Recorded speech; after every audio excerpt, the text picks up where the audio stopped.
wondered why you're offered a sweep during pregnancy, or what is actually being swept? What are the chances of success? My name is Brooke, I'm an obstetrics doctor, and I'm here to clear up everything you need to know about cervical sweeps. In this video, we're going to talk about what they are, when they're offered, what it actually involves, and the risks and benefits to weigh up. You may hear the terms membrane sweep, stretch and sweep, or cervical sweep, and these all describe the same process. The aim of it is to help encourage spontaneous labour to begin.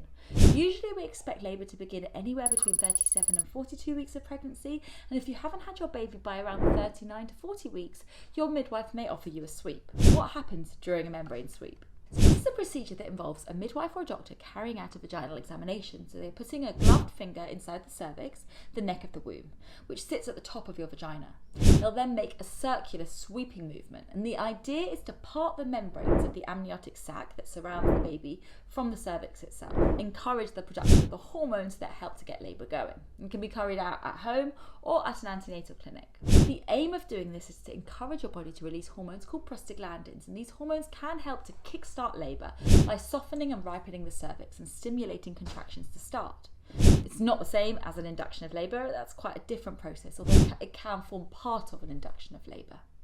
Now, if your cervix is closed and your midwife or your doctor cannot do the sweep, they may massage or stimulate the cervix instead. So, will it hurt? Well, it only takes a few minutes, but a membrane sweep can feel unpleasant. Some people will find it painful, and you might feel some cramping and discomfort. The main discomfort usually comes from the vaginal examination itself, rather than the sweeping process. If your cervix is quite high, one tip is to make your hands into fists and place them underneath your coccyx to tilt your pelvis and make it easier for them to reach the cervix. You can also practice hypnobirthing or put some headphones on to distract you with some loud music during the process. If you are in too much pain, just ask them to stop at any point.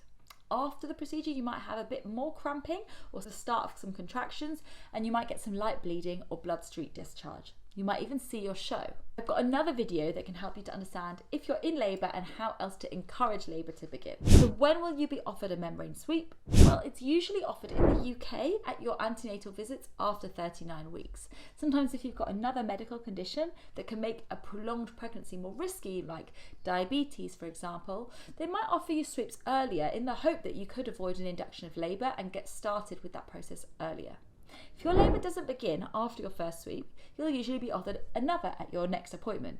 You can have them every 48 hours if you like, or you can just decline the next one if you don't want to go through it again. So how effective is a membrane sweep? Well, many studies have looked into this, and a Cochrane review looked at 40 studies involving over 6,000 women.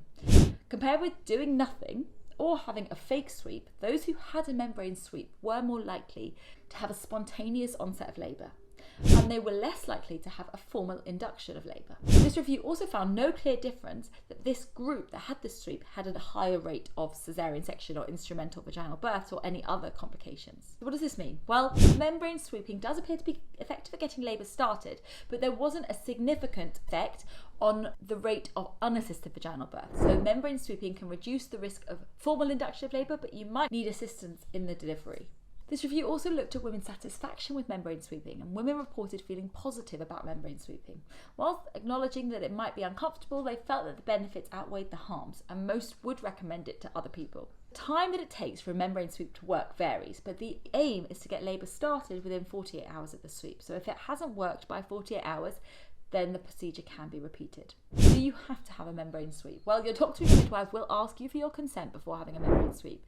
You do not have to agree. If you decide against it, they'll respect your wishes and they'll give you other options to get labour started if it's required. As I mentioned, there are other things that you can do to try to help bring on labour yourself, and I've covered these in another video. If you do not go into labour by 42 weeks, your midwife or your doctor will offer you an induction of labour. You may even be offered one sooner than this if your doctor thinks it would be safer for your baby to be born than without any further delay. The idea of this is to reduce the overall risk of stillbirth and other complications of prolonged pregnancy. Let me know if you had any experiences of cervical sweep, positive or negative, in a comment below.